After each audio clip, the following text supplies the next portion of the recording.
मान्य मला तुम्ही मला लेकीसारखं मानता आणि मी पण तुम्हाला वडिलांसारखं मानते, पण आता माझ्यासाठी हे कुटुंब जास्त महत्वाचं आहे. जर तुम्ही माझ्या कुटुंबाच्या वाटेत येण्याचा प्रयत्न केला तर तुमच्या पुढे मी खंबीरपणे उभी आहे. जगन्नाथ सावलीच्या गालावर हात ठेवून म्हणतो, का बघितलंस का देवाचा खेळ. तिलोत्तमाबाई, म्हटलं होतं ना, मुलगी परीस आहे परीस. इतक्या वर्षात तुझ्या घरात पाळणा हल्ला नाही, पण या पोरीच्या पायगुणाने तुझ्या घरात जर पाळणा नाही हल्ला तर नाव जगन्नाथ सांगणार नाही. तिलोत्तमा म्हणते, नाही गे रे माझा तुझ्यावर विश्वास. ढोंगी आहात तुम्ही, ढोंगी. तुम्ही दोघही ढोंगी आहात. खेळ खेळताय तुम्ही केवळ मी हिचा स्वीकार करावा म्हणून. अशी खोटी स्वप्न दाखवतय मला. तुला काय वाटतं मला काही कळत नाही? एकतर मला सगळं कळतं. तर मला वाटलं नव्हतं की माझ्या समोर तोंड घेऊन उभा राहशील, पण तू इथे आलायस म्हणून तुला सांगते, माझ्या लेकाचं आयुष्य उद्ध्वस्त केलं. असं जर मी तुझं आयुष्य उद्ध्वस्त नाही केलं ना, तर नावाची तिलोत्तमा मेंढळ नाही. जगन्नाथ तुळशीची माळ हातात घेऊन म्हणतो, देवा देवा, या तिलोत्तमाबाईकडे बारीक लक्ष ठेव.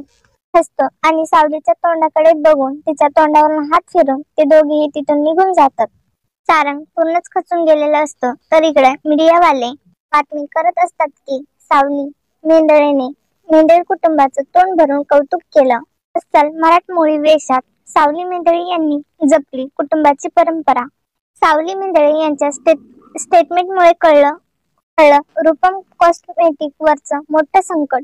तर इकडे रात्र झालेली असते. सावली अंथरून टाकत असते किचन मध्ये. तिथे आता धावतच येते मिठाईचा बॉक्स घेऊन आणि म्हणते, सावली तोंड गोड कर. अगं बघतेस काय फक्त, असं म्हणून अमृता सावलीचं तोंड गोड करते. सावली म्हणते, कशाबद्दल काय? तेव्हा अमृता म्हणते, अगं कशाबद्दल काय विचारते? अगं प्रेस कॉन्फरन्सवर तू किती छान बोललीस. तुला एक सांगू, तुला एवढं कॉन्फिडेंटली बोलताना बघून मला खूप छान वाटलं. माझ्यात कधी असं कॉन्फिडन्स येईल देव जाणे. तेव्हा सावली म्हणते, असं का बोलताय वहिनी? माहित नाही अगं, पण लग्न झाल्यापासून अशी कधी वेळच नाही आली बोलायची आणि स्टँड घ्यायची. धाडसच नाही झालं. तेव्हा सावली म्हणते, हे बघा तुम्ही असं स्वतःचा गैरसमज करून घेताय. आता ही बघा ना, तुम्ही मला जे सांगितलं तेच केलं ना मी. जे माझ्या मनात आलं, माझ्या मनाला योग्य वाटलं तेच तर बोलत गेले. आता म्हणते, हे बघ हेच धाडस. सावली तुला एक सांगू का, तुझं मन इतकं छान आहे ना, आणि मला खात्री आहे तुझ्या या चांगुलपणाने आईचं मन तू नक्की जिंकशील. त्या स्वतःहून तुझा स्वीकार करतील. तेव्हा तिथे अमृताचा नवरा येतो आणि म्हणतो, तू इथे काय करतेयस? आपल्या बेडरूम मध्ये पाणी घेऊन जा आत्ताच्या आत्ता.